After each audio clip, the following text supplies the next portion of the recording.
My mom sent me a message that read, "We changed all the locks. You don't have a home anymore. Let's see how brave you are now." Haha. 2 days later, I got an urgent email from their lawyer. "We have a problem. Call immediately. This is Mackenzie Wilson, and just last month my life imploded. I lost my job at a failed startup, but nothing could have prepared me for coming home to find every single lock on my house changed.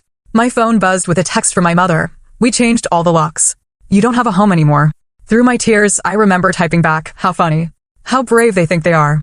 Our relationship had always been complicated, but this crossed a line I never imagined. And then, just 2 days later, an urgent email from their lawyer changed absolutely everything. Growing up in Oakwood Heights, a middle-class suburb outside Boston, my childhood looked picture-perfect from the outside. Our 2-story colonial, with its manicured lawn and white picket fence, could have been ripped straight from a real estate magazine. But inside those walls, my parents, Patricia and Robert Wilson, ran our home like a military academy. From my earliest memories, everything had to be done their way. My mother scheduled every hour of my day, piano lessons on Mondays, swimming on Tuesdays, academic tutoring on Wednesdays. My father? He'd review my report cards with a red pen, circling any grade below an A with a disappointed sigh. "Mackenzie," he'd say, pushing my B+ math test across the kitchen table, "excellence isn't optional in this family." My younger brother, Trevor, adapted perfectly. Years younger than me, he became the golden child, following every rule without question. National Honor Society, captain of the debate team, eventual admission to my father's alma mater, Trevor checked every single box on their perfect child checklist. I, however, was born with questions on my lips. "But why do I need calculus if I want to be a writer?" I'd ask, earning exasperated sighs. "Because Wilson children become doctors or lawyers, not struggling artists," my mother would respond, her tone ending all discussion. By high school, our home became a battleground. I joined the school newspaper while my parents enrolled me in pre-med summer camps. I applied to journalism internships while they scheduled hospital volunteer hours. The constant push-pull exhausted us all, but neither side would surrender. When college application season arrived, I secretly applied to business programs, all while pretending to pursue pre-med. The day my acceptance letter from Northeastern's business school arrived, along with a partial scholarship, I finally showed my cards. "I'm going for business, not medicine," I announced at dinner, sliding the acceptance letter across the table. The silence lasted 10 excruciating seconds before my father spoke. "Then you'll do it without our support." They weren't bluffing. While Trevor would later receive a fully funded education, I worked 3 jobs: campus bookstore mornings, waitressing evenings, and weekend retail to cover what my scholarship didn't. Those years taught me independence, but they also created a canyon between my parents and me that never fully closed. After graduation, I landed an entry-level marketing position at a promising tech startup. The salary barely covered my tiny apartment and student loans, but it was mine. For 3 years, I built my career, visiting my parents' house only on major holidays where conversation remained superficial and tense. Then, COVID hit. Our startup lost its funding, downsized, and eventually collapsed entirely. With the job market frozen and my savings depleted after 2 months of unemployment, I faced the unthinkable, asking my parents if I could move back home temporarily. 6 months, maximum, I promised, as they reluctantly cleared out Trevor's old room, just until I find something stable. From day one, the arrangement was strained. They imposed the same rules as when I was 16, curfews, short charts, and mandatory family dinners where my mother would subtly mention medical school applications were still an option at my age. Every job rejection email in my inbox became ammunition for their argument that I'd chosen the wrong path. "Marketing for tech companies in this economy?" my father would scoff. "You could have been halfway through your medical residency by now." Tensions escalated over my 6-month stay. My contributions to household expenses, whatever I could scrape together from occasional freelance work, were dismissed as insufficient. My job search efforts were deemed unfocused. My interviews for positions they considered beneath a Wilson were met with silent disapproval. The final straw came after I lost a promising job opportunity at a digital marketing agency. After 5 interviews, I'd been the second choice. Devastating news I received via email while sitting at the kitchen table. "Maybe this is a sign," my mother said, watching me fight back tears. "Your grandmother would be so disappointed to see you struggling like this." That comment ignited something in me. My grandmother, my mother's mother, had been my greatest supporter before her death 3 years ago. She'd secretly slipped me checks during college and always told me to follow my passions. "Don't you dare tell me what Grandma would think." I snapped. She was the only one who ever supported me unconditionally. What followed was the worst argument we'd ever had. Words like ungrateful, failure, and disappointment flew across the room. I accused them of never loving me for who I was. They called me entitled and delusional about my capabilities. I stormed out to clear my head, spending the night at my friend Allison's apartment. The next morning, I had a job interview across town, not my dream position, but something that would get me back on my feet. I sent a text to my mother saying I'd be back that evening to talk more calmly. I never imagined that by evening, I would no longer have a home to return to. The job interview went surprisingly well. The position was for a content marketing manager at a small but stable company, less exciting than my startup days, but with reliable pay and benefits. As I walked to my car, I felt a glimmer of hope for the first time in weeks. Maybe this would be my ticket back to independence, away from the daily tension at my parents' house.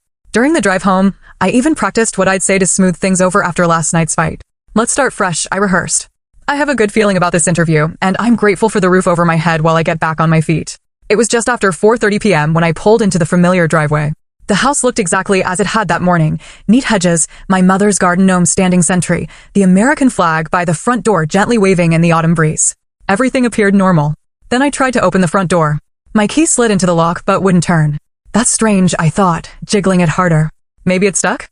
I tried again, wiggling the key more forcefully, but it wouldn't budge. Hello? I called, knocking on the door. Mom? Dad? The lock seems jammed. No answer. I walked around to the side entrance by the kitchen, the door we used most frequently. Again, my key slid in but wouldn't turn. A cold feeling settled in my stomach as I tried the back door, with the same result. Standing on the back patio, I pulled out my phone and called my mother, straight to voicemail. I tried my father, with the same result. Finally, I called my brother Trevor, who lived 2 hours away in New York City. Trevor? Hey, something weird is happening. I can't get into the house and Mom and Dad aren't answering. A long pause. Mac. I think you should check your texts. I pulled the phone from my ear and saw a new message notification from my mother that had arrived during my call with Trevor. With trembling fingers, I opened it. We changed all the locks. You don't have a home anymore. After last night, we've decided it's time for you to figure out your life on your own. Your things will be boxed up and available for pickup on Saturday when we'll be out. Arrange to have everything removed by 5 p.m. The ground seemed to tilt beneath me as I read and reread the message. My parents had locked me out. They had actually changed the locks while I was at a job interview. My home of 6 months, and my childhood home for 18 years before that, was suddenly inaccessible to me. Through the shock, I typed back, how funny. How brave they think they are. The laugh was pure bravado. Inside, I was crumbling. I immediately tried calling again, but both their phones remained off.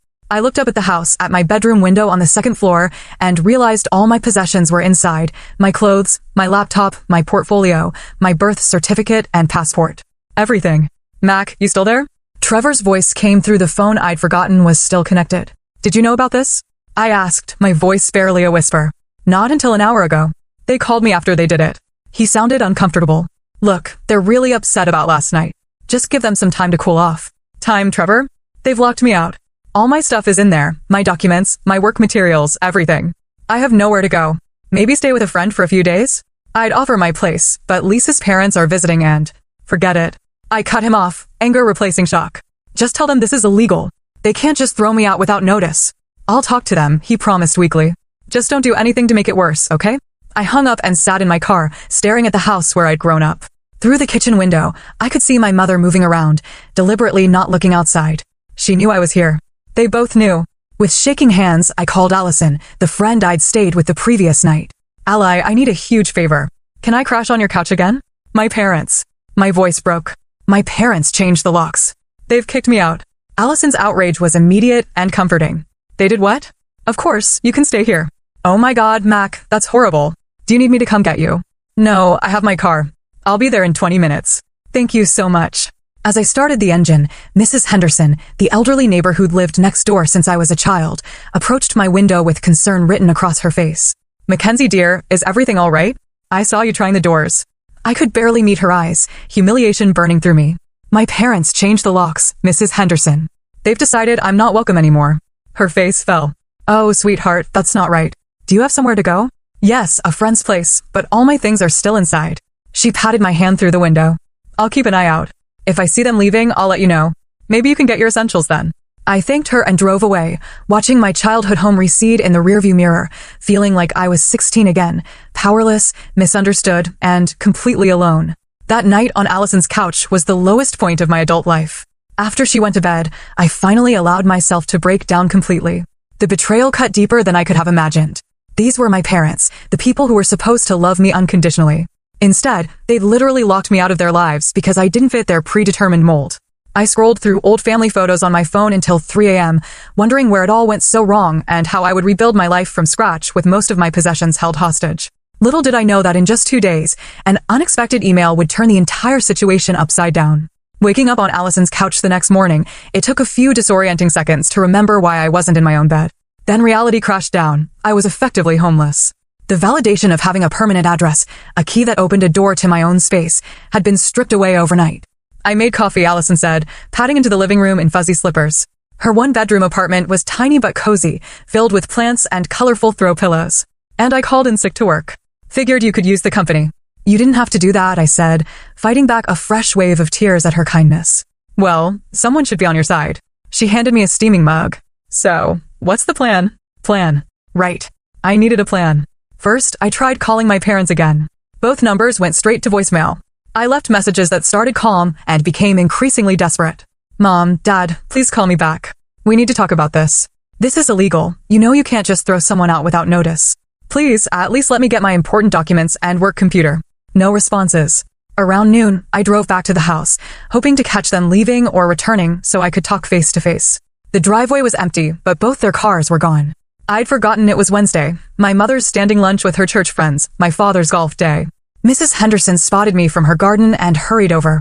They left about an hour ago, she confirmed. Your mother was carrying a shopping list, so they might be gone a while. I eyed the house, considering my options. Could I find an open window? Should I call a locksmith? But then what? Break into my own home, only to have them call the police on me? Mackenzie, Mrs. Henderson said gently. Your father gave me this for you before they left. She handed me a sealed envelope. Inside was a typed letter, cold and formal. Any attempt to enter the premises without our permission will be considered trespassing. Your belongings will be available for collection on Saturday between 2 to 5 p.m. as previously arranged. We expect all items to be removed at that time. The letter wasn't even signed, just printed like a notice to a tenant. I don't understand how they can do this, I said, voice breaking. That's my home too. Mrs. Henderson shook her head sadly. I've known your parents for 25 years, and I've never approved of how they treated you. Your grandmother, Eleanor, would be heartbroken to see this. The mention of my grandmother sent a fresh pang through my chest. She'd been my safe harbor during the worst storms with my parents. After she passed 3 years ago, I'd lost my greatest ally. Thank you for being kind, I told Mrs. Henderson. At least I know someone's watching the house. I'm worried about my things. I'll keep an eye out, she promised. And Mackenzie, this isn't your fault. Remember that. The rest of the day became a blur of logistics, the unglamorous reality of sudden displacement. I visited a nearby coffee shop with free Wi-Fi to job hunt, made an appointment at the DMV to replace my driver's license. The original was inside the house, and called my bank. The bank delivered another shock. My parents had removed me from the joint account we'd established when I was in college, the account where my freelance checks were deposited, the account that contained my last $847. The primary account holders made this change yesterday afternoon, the bank representative explained apologetically. There's nothing we can do since you were listed as a secondary holder. I'd been financially cut off too. My parents weren't just forcing me out, they were systematically erasing my safety nets one by one. That evening, scrolling through social media on my phone, I saw Trevor had posted family dinner photos, my parents smiling around a homemade lasagna, my mother's specialty. The caption read, "Nothing like mom's cooking. Blessed family time." I threw my phone across Allison's couch. They're acting like everything's normal, I said when she looked up, startled. Like they didn't just throw their daughter onto the street. And Trevor's playing along. Allison retrieved my phone. Your brother's always been their puppet, you know that. He could at least acknowledge what they did was wrong. She paused. Family loyalty is complicated.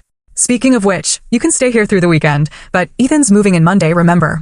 Ethan was Allison's boyfriend. They'd been planning to move in together for months. Of course, I'll figure something out by then. But the walls were closing in. I'd been job hunting for months with no success. My savings were gone. My possessions were being held hostage, and now I had 3 days to find new accommodations with no income.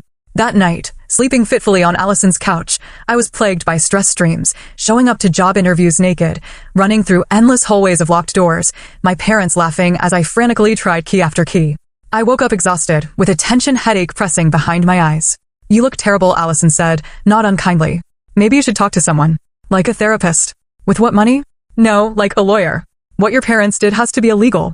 The thought had crossed my mind, but attorneys cost money I didn't have. Besides, suing my own parents felt like crossing a line, even after everything they'd done. Let me see what happens Saturday when I get my things, I said. Maybe they'll have cooled off by then. But deep down, I knew better.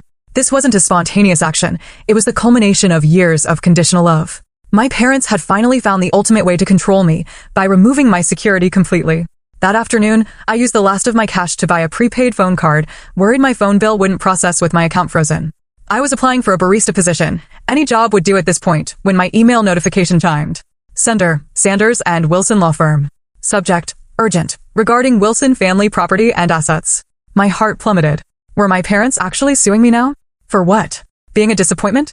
With trembling fingers, I opened the email that would completely transform my understanding of the past 28 years.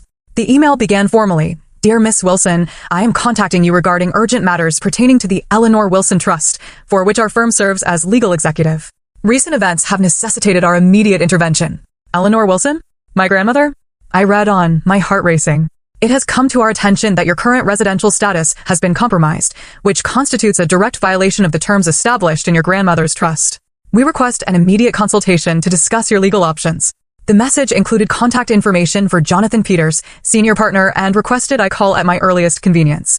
A confidentiality notice at the bottom warned against unauthorized disclosure of the email's contents. I read it 3 times, trying to make sense of it. My grandmother had a trust? One that somehow involved my residential status? And what did they mean by legal options? With shaking hands, I dialed the number. Sanders and Wilson, how may I direct your call? Came a professional female voice. This is Mackenzie Wilson. I received an email from Jonathan Peters about my grandmother's trust. One moment, please, Miss Wilson. After a brief hold with generic classical music, a deep male voice came on the line. Miss Wilson, thank you for your prompt response. I'm Jonathan Peters. What's this about my grandmother's trust? I wasn't aware she had one. That's precisely why we need to meet. There are confidentiality concerns I can't address over the phone. Could you come to our office tomorrow morning at 10 a.m.? Yes, I can do that. I wrote down the address he provided. Excellent. And Miss Wilson, please bring any documentation of your recent living situation and the circumstances of your departure from the family residence. After hanging up, I sat frozen, mind racing. My grandmother had always been the family maverick, a successful business owner who married late, traveled extensively, and frequently butted heads with my mother over parenting philosophies. While my parents pushed me toward prestigious, practical careers, Grandma Eleanor encouraged my creativity and independence. Some people need to control others to feel secure, she once told me during a particularly difficult period with my parents. True strength is letting people find their own path while standing ready to catch them if they fall. She'd passed away 3 years ago from a sudden heart attack. The funeral was brief and formal, just as my mother preferred. I remembered being surprised that Grandma's substantial estate seemed to transfer to my parents without much legal process, but I'd been too grief-stricken to question it. Now memories flooded back, little comments my grandmother had made, meaningful glances when my parents discussed her assets, her insistence on speaking with me alone during her final years. One day, Mackenzie, she'd said during our last visit, you'll understand just how much I believe in you. Promise me you'll never let them crush your spirit. I'd attributed it to the usual grandmother encouragement. What if it had been something more? That night, I barely slept, my mind constructing countless scenarios. By morning, I'd cycled through everything from inheriting a small savings bond to discovering my grandmother had been a secret millionaire. I arrived at Sanders and Wilson 15 minutes early, acutely aware of my wrinkled clothes and the dark circles under my eyes. The building was an imposing downtown high-rise, its lobby all marble and glass. I felt desperately out of place. At the reception desk, I gave my name with as much confidence as I could muster. Miss Wilson? Welcome, said the receptionist, a polished woman in her 50s. Mr. Peters is expecting you. 15th floor, suite 1520. The elevator ride gave me time to compose myself. Whatever this meeting revealed, I needed to appear capable and collected. Suite 1520 opened into a tasteful reception area with leather seating and discreet lighting. Before I could approach the desk, a tall man with silver hair and a tailored suit emerged from an interior office. Miss Wilson, Jonathan Peters. Please come in. His office was spacious, but not ostentatious, with views of the city's skyline and walls lined with law books. He gestured to a comfortable chair across from his desk. Thank you for coming on such short notice. I understand you're in a difficult situation. That's putting it mildly, I said, then caught myself. Sorry, it's been a stressful few days. Completely understandable. He opened a thick folder on his desk. Miss Wilson, were you aware that your grandmother established a family trust prior to her death? No. I knew she had assets, but my parents handled everything after she passed. That's part of the problem. His expression turned grave. Your grandmother established what we call a conditional trust. The Wilson family home, where you've been living until recently, was placed in this trust, along with significant financial assets. My heart began to race. What kind of conditions? The primary condition was that the property would remain your family home, with guaranteed residence rights for all direct Wilson family members, including you. Your parents were named trustees, but their right to occupy the property was explicitly contingent on your continued access to the home whenever you needed it. The implications hit me like a physical blow. Are you saying the house is actually part of my grandmother's trust? Not my parents' property. Correct. The house belongs to the Eleanor Wilson Trust. Your parents have been receiving a monthly stipend from the trust to maintain the property, with the understanding that it would always remain available to you. And by changing the locks and barring me from entry, they've violated the fundamental terms of the trust. He confirmed. Which is why our firm, as the trust's legal executive, was automatically notified. Automatically notified? How? Your grandmother was quite thorough. The trust includes monitoring provisions. When your access credentials failed to open the locks on 3 separate doors within a short time frame, it triggered an alert. I must have looked stunned, because he added gently, your grandmother anticipated potential family dynamics issues. She wanted to ensure your interests were protected. Tears welled in my eyes as the full meaning sank in. My grandmother hadn't just loved me, she'd taken concrete steps to protect me from exactly the kind of rejection my parents had just enacted. There's more, Jonathan continued, pulling out additional documents.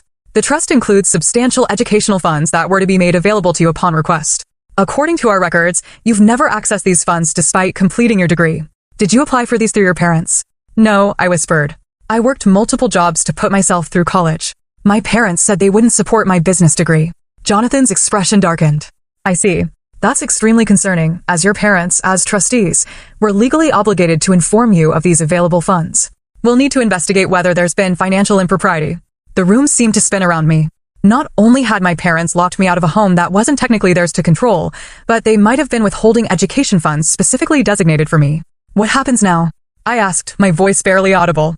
You have several options, Jonathan said, his tone becoming more formal. As the trust beneficiary, you can invoke immediate enforcement of its terms, which would require your parents to restore your access to the property within 24 hours or face significant financial penalties, including potential removal as trustees. You mean I could force them to let me back in? Or potentially remove them? Yes. Alternatively, we could negotiate a settlement that respects your grandmother's intentions while allowing for an amicable resolution. This might include establishing separate housing for you, funded by the trust, while your parents continue to occupy the family home under revised conditions. I sat in stunned silence, trying to process this complete reversal of power. For my entire life, I'd been at my parents' mercy, financially, emotionally, practically. Now, in a twist I could never have anticipated, I held significant legal leverage. I need time to think, I finally said. Of course. Jonathan handed me a USB drive. This contains digital copies of the relevant trust documents for your review. I suggest you familiarize yourself with your full rights before deciding how to proceed. We'll need your decision within 3 days, as the trust terms require prompt action on violations. As I stood to leave, a final question occurred to me. Mr. Peters, how did you know my parents had locked me out? I understand the key alert, but how did you know the details? A small smile crossed his face. Your grandmother requested specific monitoring of the property. We have an arrangement with a trusted local contact who confirms any suspicious activity. Mrs. Henderson, my grandmother's oldest friend. The pieces clicked into place. As I left the office, clutching the USB drive, I felt simultaneously overwhelmed and strangely empowered. My grandmother had seen this coming. She created a safety net I never knew existed. For the first time since finding myself locked out, I felt something unexpected, hope. Back at Allison's apartment, I plugged the USB drive into my phone's adapter and began reading through the trust documents. The legal language was dense, but the core message was crystal clear. My grandmother had created an elaborate safety net specifically designed to protect me from my parents' controlling behavior. The Wilson family home, the colonial where I'd grown up, the house I'd been locked out of, had been purchased by my grandmother decades ago. She'd allowed my parents to live there while raising their family, but had never transferred ownership. Instead, upon her death, the property was placed in trust with specific conditions. My parents could continue living there rent-free and would receive a monthly stipend for maintenance and property taxes, but only if they guaranteed that I would always have a place in that home if I needed it. The moment they violated that condition by changing locks or otherwise preventing my access, they would trigger a series of escalating consequences. First came a formal warning. If access wasn't restored within 7 days, the monthly stipend would be suspended. If the situation remained unresolved after 30 days, my parents could face removal as trustees and potentially lose their right to occupy the property entirely. They risked losing everything just to teach me a lesson, I whispered to myself, still struggling to comprehend the magnitude of their gamble. But the property revelation was just the beginning. As I continued reading, I discovered that my grandmother had established a substantial education fund that should have been available to me throughout college and remained accessible for further education or professional development. According to the documentation, my parents, as trustees, had received quarterly reminders of these funds. Yet, they'd watched me work 3 jobs, take out loans, and struggle financially through college without ever mentioning this available support. Most shocking of all was the personal letter from my grandmother included in the digital files, dated just 2 months before her death. It spoke directly to me. My dearest Mackenzie, if you're reading this, then something has gone wrong. I've tried throughout your life to buffer the controlling tendencies I've observed in your parents, my own daughter included. But I've always feared that without my presence, their behavior might escalate. This trust is my way of protecting you even after I'm gone. You have always been brave enough to forge your own path, even when it was difficult. That independent spirit is your greatest strength, though your parents may see it as defiance. The funds and provisions included here are not about money, but about freedom, the freedom to make your own choices without economic coercion. Use these resources wisely, but never feel guilty for claiming what is rightfully yours. Know that I am prouder of you than words can express. All my love, Grandma Eleanor. I read the letter 3 times, tears streaming down my face. Even from beyond the grave, my grandmother had found a way to support me, to validate my choices, and to provide the unconditional love my parents had always withheld. The next morning, I returned to Jonathan Peters' office with a clearer understanding and many questions. I've reviewed the documents, I told him after we'd settled in his office. I'm still processing everything, but I have concerns about the education fund if my parents have been misusing it. Jonathan nodded gravely. We've begun a preliminary audit. The initial findings are troubling. It appears that regular withdrawals have been made from the education fund over the past 3 years, despite you not being enrolled in any educational programs during that period. They've been taking money that was meant for me? Is that legal? As trustees, they had technical access, but the terms clearly state the funds were exclusively for your educational benefit. If they've been using these funds for other purposes, it constitutes a serious breach of fiduciary duty. The betrayal cut deep. Not only had they denied me access to financial support during college, but they appear to have been helping themselves to my inheritance since my grandmother's death. We've also confirmed through property records that significant renovations were made to the family home last year, Jonathan continued. A new kitchen, master bathroom upgrades, and a backyard landscaping project totaling approximately $87,000. I remembered those renovations. My mother's dream kitchen with custom cabinets and top-of-the-line appliances. My father's elaborately landscaped backyard retreat with a built-in grill and water feature. Projects they'd claimed they'd been saving for over many years. They used my education money to remodel the house, I said flatly. That appears to be the case. We'll need to conduct a full forensic accounting to determine the exact amounts and timing. I sat back, overwhelmed by the scale of deception. What are my options? Jonathan outlined 3 potential paths forward. First, I could pursue immediate and full enforcement of the trust terms, which would likely result in my parents being removed as trustees, potential legal action to recover misappropriated funds, and a forced restoration of my residence rights. Second, I could seek a negotiated settlement that would acknowledge the violations, but allow for a more measured resolution. Perhaps establishing separate housing for me funded by the trust while imposing stricter oversight of my parents' trustee activities. Third, I could attempt family mediation with legal representation present, trying to resolve the situation while preserving some family relationship. Given what I've learned, why would I choose anything but the first option? I asked. Jonathan leaned forward, his expression serious. Miss Wilson, in my 30 years of practice, I've seen how family legal battles can unfold. Even when someone has been deeply wronged, as you have been, the emotional cost of a protracted legal fight against one's own parents can be devastating. I would be remiss not to present all options. I appreciated his candor. What would you recommend? I suggest we begin with a formal legal notice outlining the trust violations and your rights as beneficiary. This gives your parents an opportunity to respond before we take more aggressive action. Sometimes, simply demonstrating that the power dynamic has shifted is enough to bring the other party to the table. It made sense. Let's do that. I'll prepare the documents today. We can deliver them tomorrow. As I stood to leave, a final question nagged at me. Mr. Peters, did my grandmother ever express why she set up such elaborate protections? Did she know my parents would do something like this? He considered his words carefully. Your grandmother was a remarkably perceptive woman. During our discussions about this trust, she expressed concern about what she called conditional love, the tendency of your parents to withdraw support whenever you made choices they disagreed with. She believed this pattern might escalate after her passing. She saw it all so clearly, I murmured. Indeed. Her primary concern was ensuring you would have the freedom to build your life on your own terms, without economic coercion. That's why the trust includes not just housing provisions, but educational and career development funds as well. As I left the law office, I felt a complex mix of emotions. Grief for my grandmother, who had understood my struggles so deeply, rage at my parents for their deception, and a growing sense of determination.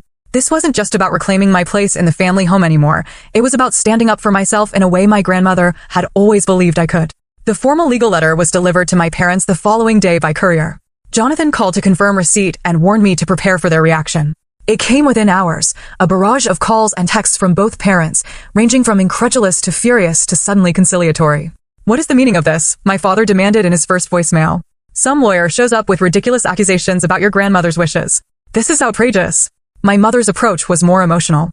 Mackenzie, I can't believe you would do this to your own family after everything we've done for you. Please call us immediately. An hour later, their tone had shifted dramatically. Honey, there's clearly been a misunderstanding, my mother's text read. We never intended for you to leave permanently. Let's talk this through as a family. I forwarded each message to Jonathan without responding directly. His advice was clear: let the legal process work without getting drawn into emotional manipulation. Late that evening, Trevor called. Mac, what the hell is going on? Mom and Dad are completely freaking out about some trust and lawyers showing up at the house. Did they tell you what they did? Locking me up? Taking my education money. A long pause. They said you're twisting things, that Grandma's trust was meant for the whole family and you're trying to use it against them. I laughed bitterly. Of course, that's what they said. Ask them about the $120,000 kitchen remodel paid for with my education fund. That can't be right. They said they saved for years. Trevor, I have the financial records. They've been stealing from me since Grandma died, just like they've been controlling both of us our entire lives.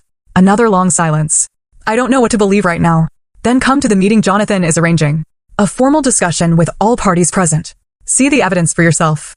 After I hung up, I felt a strange calm settle over me. For the first time in my life, I wasn't powerless against my parents' manipulation. I had truth, legal standing, and my grandmother's unwavering support, even from beyond the grave. The stage was set for a confrontation that would either tear my family apart completely or force a long overdue reckoning with decades of controlling behavior and conditional love. Either way, I was finally ready to stand my ground. The meeting was scheduled for the following Tuesday at 10 a.m. in a conference room at Sanders and Wilson. Jonathan suggested neutral territory would be best for such a charged discussion. I spent the days leading up to the confrontation preparing, both practically and emotionally.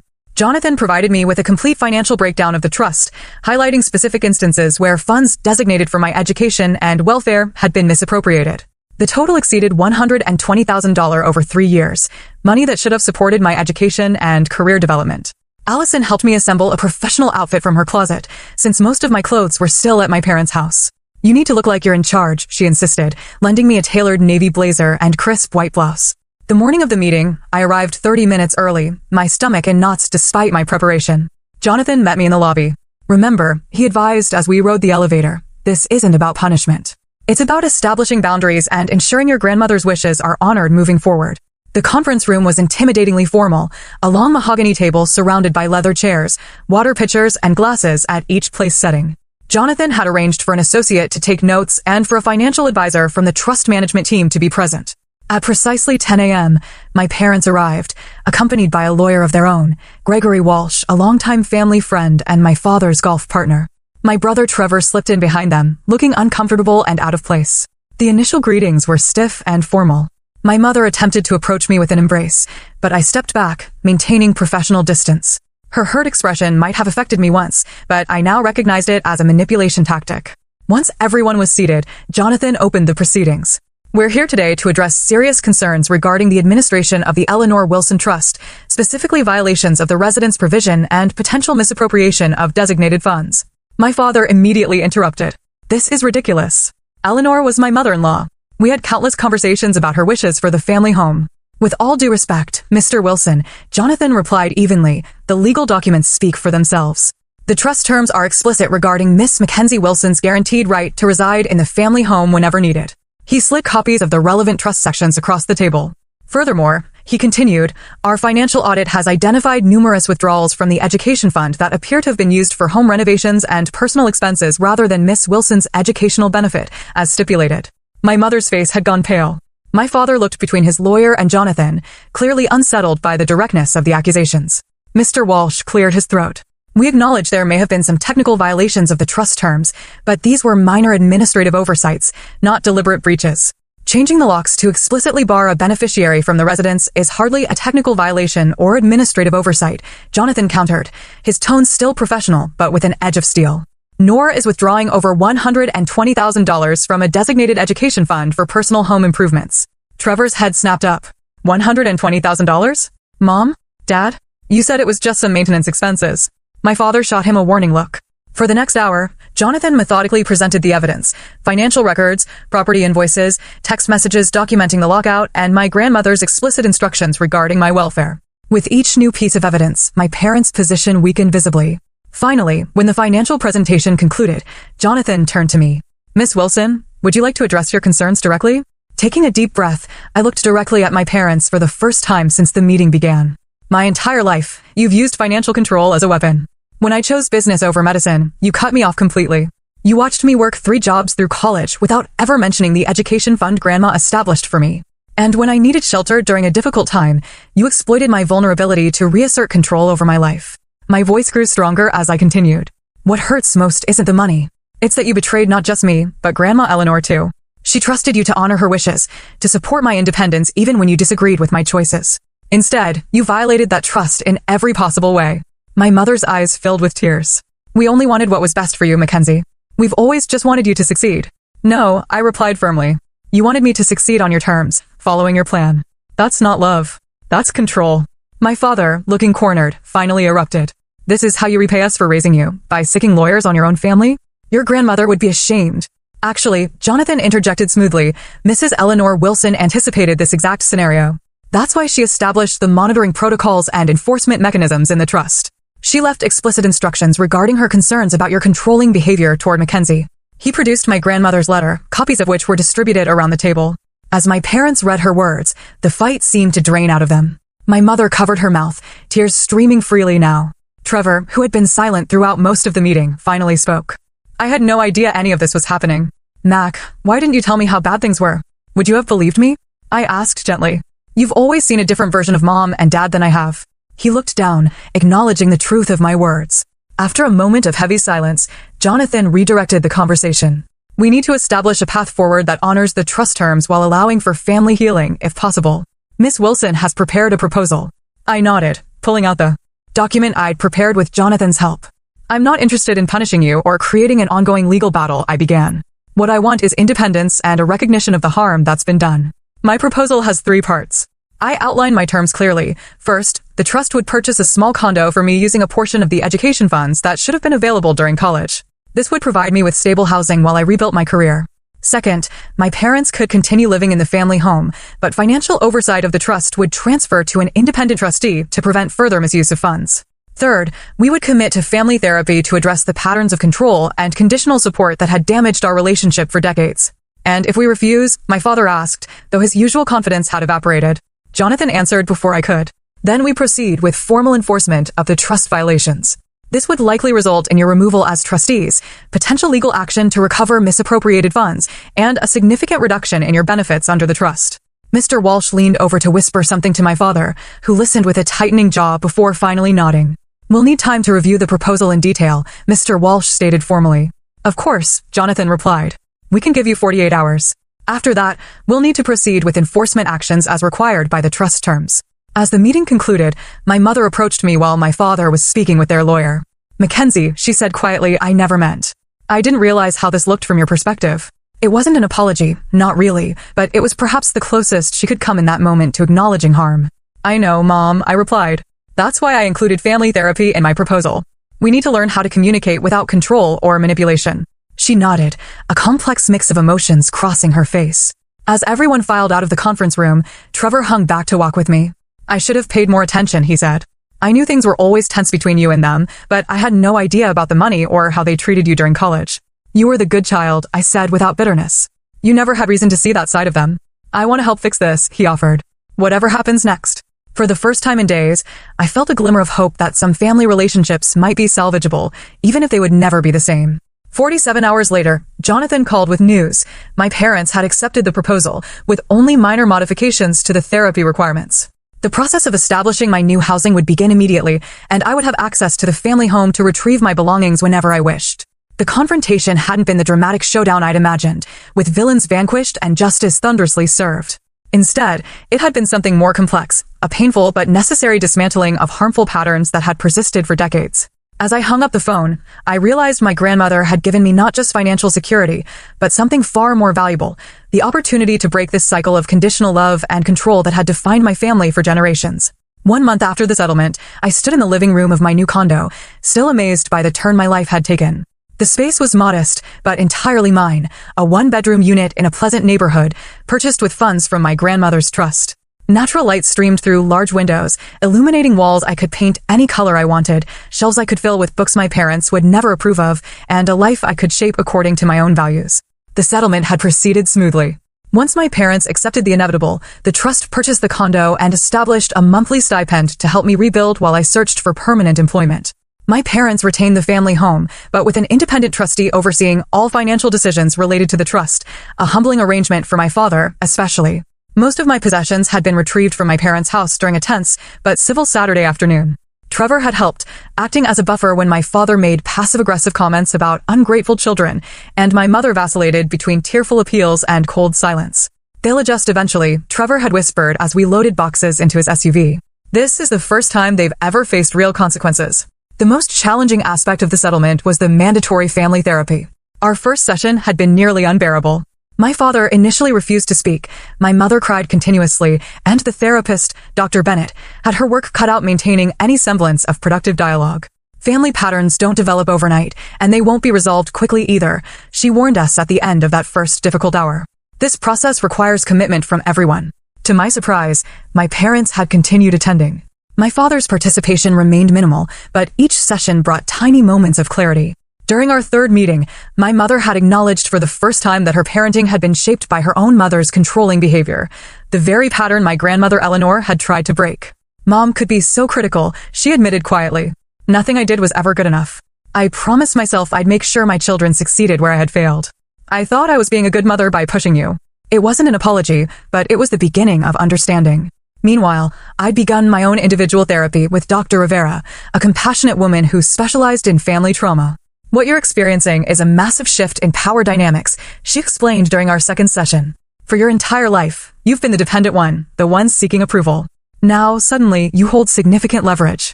That's a difficult transition for everyone." She helped me work through the complex emotions, the vindication tinged with guilt, the grief for the parents I'd wished for, the lingering anger at years of manipulation, and the tentative hope for a healthier relationship in the future. "Forgiveness doesn't mean forgetting or excusing," Dr. Rivera reminded me often. "It means releasing the expectation that the past could have been different and choosing how to move forward with clear boundaries." Those boundaries became my focus. As I rebuilt my life, with stable housing secured and basic financial needs met through the trust, I could finally pursue career opportunities that aligned with my values, rather than merely accepting any position out of desperation. I applied to a master's program in digital marketing, something I'd always wanted to pursue but couldn't afford after undergrad. Using legitimate education funds from the trust, I enrolled in fall classes, feeling a profound sense of following my grandmother's intended path. Trevor and I developed a closer relationship through this process. Free from our parents' comparative dynamics, we discovered a genuine friendship. He confessed that he'd always envied my courage to pursue my own interests despite our parents' disapproval. He admitted during a coffee meetup, perfect grades, right college, right career, and I'm not even sure I like being an accountant. I just never questioned it. "It's never too late to make changes," I told him, recognizing how much I sounded like our grandmother. The most unexpected development came from Mrs. Henderson, my parents' neighbor who had shown me kindness during the lockout. She invited me to tea one afternoon and revealed that she had been my grandmother's closest friend and confidant. "Eleanor worried about you constantly," she told me, serving Earl Grey in delicate cups. "She saw how Patricia and Robert's controlling behavior was affecting you. That's why she established the trust the way she did." "You were her eyes and ears," I realized, the local contact Jonathan mentioned. She nodded. "Eleanor asked me to keep watch over you, especially after she was gone. When I saw them changing those locks, I knew immediately it was what she had feared most." "Thank you," I said, fighting tears, for helping her protect me. "She was so proud of you, dear. Your independence, your determination to forge your own path, those were qualities she valued above all else." Those words stayed with me, becoming a touchstone as I navigated my new reality. 6 months after the settlement, things had reached a tentative equilibrium. Family therapy continued with incremental progress. My parents and I maintained a careful distance, Sunday dinners once a month, brief phone calls weekly. The raw edges of betrayal were slowly healing, though our relationship would never return to what it had been. Perhaps that was for the best. My mother had begun individual therapy herself, occasionally sharing insights about her own upbringing that helped me understand, if not excuse, her behavior. My father remained more resistant to change, but had stopped actively undermining the therapy process. The trust continued operating as designed, with transparent financial reporting that prevented further misuse. I accessed education funds appropriately for my master's program, experiencing for the first time the support my grandmother had intended all along. As I prepared for my second semester of graduate school, I received an unexpected email, a marketing internship opportunity with a growing digital agency, perfectly aligned with my studies. I applied immediately and was called for an interview. The morning of the interview, I stood before my mirror, professional and confident in a way I hadn't been during those desperate job searches months earlier. On my nightstand sat a framed photo of my grandmother Eleanor, her wise eyes and subtle smile seemingly approving of the woman I was becoming. I picked up the photo, speaking softly to her image. You saw it all coming, didn't you? You knew I need protection, and you made sure I had it when the time came. I wish you were here to see that your plan worked. In that quiet moment, I realized the profound gift my grandmother had given me, not just financial security, but the chance to break generational patterns of control and conditional love. She had created the safety net that allowed me to stand firm in my own truth and build a life based on authenticity rather than others' expectations. As I headed out the door to my interview, I felt her presence with me, along with a deep sense of gratitude for her foresight and unconditional love. The journey hadn't been easy, and there was still healing ahead, but I was finally walking a path of my own choosing, exactly as my grandmother had intended. Have you ever had to stand up to family pressure or expectations to follow your own path? I'd love to hear your stories in the comments below. And if this story resonated with you, please like and subscribe to follow more of my journey. Sometimes, the family we choose and the boundaries we set are the most important steps toward finding our true selves. Thank you for watching, and remember that you deserve support that doesn't come with strings attached.